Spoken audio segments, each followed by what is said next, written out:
George Nelson, born in the United States of America on the 29th of May 1908 in Hartford, Connecticut, studied architecture at Yale University, where he graduated in 1928, and went on to complete a bachelor's degree in fine arts, which he completed in 1931.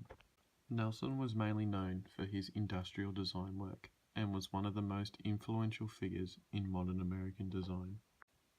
He won the Rome Prize Award in 1932 with Elliot Noyes, Charles Eames, and Walter B. Ford. Nelson was part of a generation that struggled to have enough projects in architecture, so he turned his intentions towards product, graphic, and interior design, which he successfully completed whilst based in Rome, Italy, before moving back to the USA a few years later to focus on writing. Moving away from his writing, Nelson became Herman Miller's design director in 1945 after being asked by D.J. Dupree. This was the beginning of a successful combination with Ray and Charles Eames, Harry Bertoia, Richard Schultz, Donald Knorr,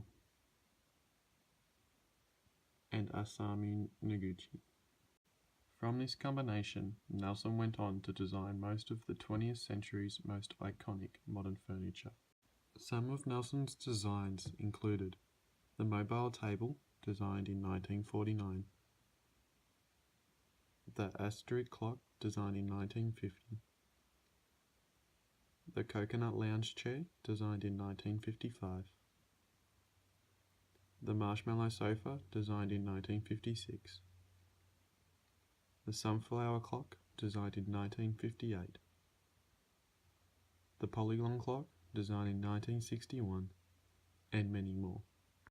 The importance of the mobile table during the time of design and manufacturing was that it was able to move but still have the same features as an ordinary table. Creating a table that would still have the same characteristics, durability, and use factors as an ordinary table was the main aim of the design. It was a simplistic design, but brought a whole new idea into the works when it came to designing tables into the future.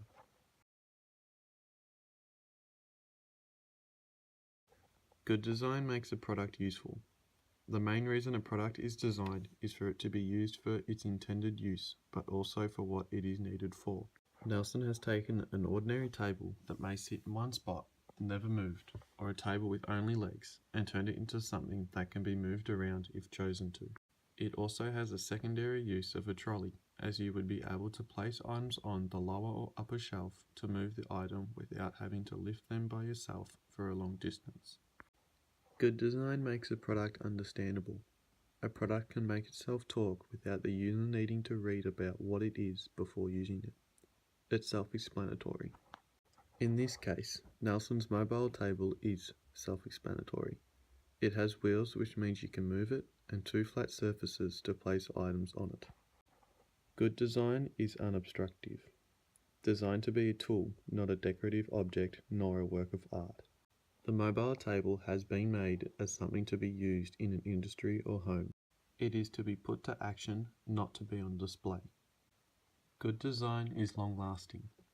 Avoids following a fashion trend at the time, therefore will never be out of date and used for many years.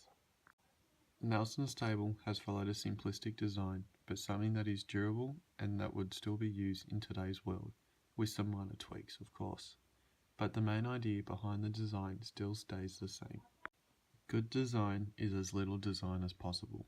The less, the better, as only the essentials are being focused on. Keep it simple. Nelson's mobile table has only used two materials, iron and plastic, and follows a simplistic design.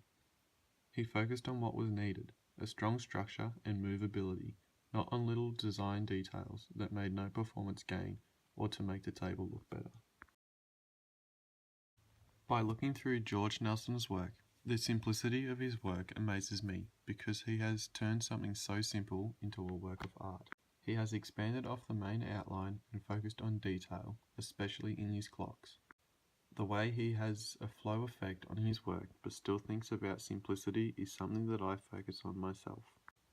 Have a simple main design, but focus in on the important areas to make a design pop and be its own, but still have the main ideas as the focus and not include design that is not needed. Nelson's clock designs are the ones that relate to my own work the most. However, I see myself as a different designer to what he is. He designs for the industry, where I like to design more graphics, stickers, posters, or logos, so it's hard to find much that I can apply to my own practice, but there are still minor techniques that I can include. All in all, we are all different designers and want to have our own style, but looking back on someone's work helps us to identify what is important and how designing something can turn into a long life career.